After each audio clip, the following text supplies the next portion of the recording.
విజయవాడలోని ఇంద్రకీలాద్రిపై దసరా శరన్నవరాత్రి ఉత్సవాలు అంగరంగ వైభవంగా సాగుతున్నాయి. ఉత్సవాలలో 9దో రోజు కనకదుర్గమ్మ, దుర్గాదేవిగా భక్తులకు దర్శనమిస్తున్నారు. లోకకంఠకుడైన దుర్గమాసురుడు అనే రాక్షసుడిని సంహరించి దుర్గతులను పోగొట్టి దుర్గగా అమ్మవారు వెలుగొందారు. దుర్గమాసురుడి సంహారం తర్వాత ఇంద్రకీలాద్రిపై స్వయంగా అమ్మవారు ఆవిర్భవించినట్టు పురాణాలు చెబుతున్నారు. దుర్గే దుర్గతి నాశని అనే శ్లోకం భక్తులకు శుభాలను కలగజేస్తుంది. శరన్నవరాత్రుల్లో దుర్గాదేవిని దర్శించుకోవడం వల్ల దుర్గతులను పోగొట్టి సద్గతులను ప్రసాదిస్తుందని, దివ్యరూపిణి అయిన దుర్గమ్మ దర్శనం సకల శ్రేయోదాయకమని భక్తుల నమ్మకం.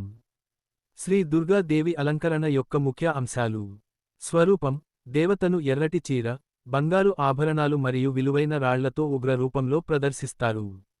ఆయుధాలు: ఆమె చేతిలో కత్తి, ఈటె, చక్రం వంటి వివిధ ఆయుధాలు ఉన్నాయి. పులిహోర, చింతపండు బియ్యం: దుర్గాదేవి యొక్క ఈ నిర్దిష్ట రూపానికి ఇది ఒక ముఖ్యమైన నైవేద్యం. వడపప్పు, మొలకెత్తిన మూంగ్ పప్పు, ఒక సరళమైన మరియు పోషకమైన నైవేద్యం.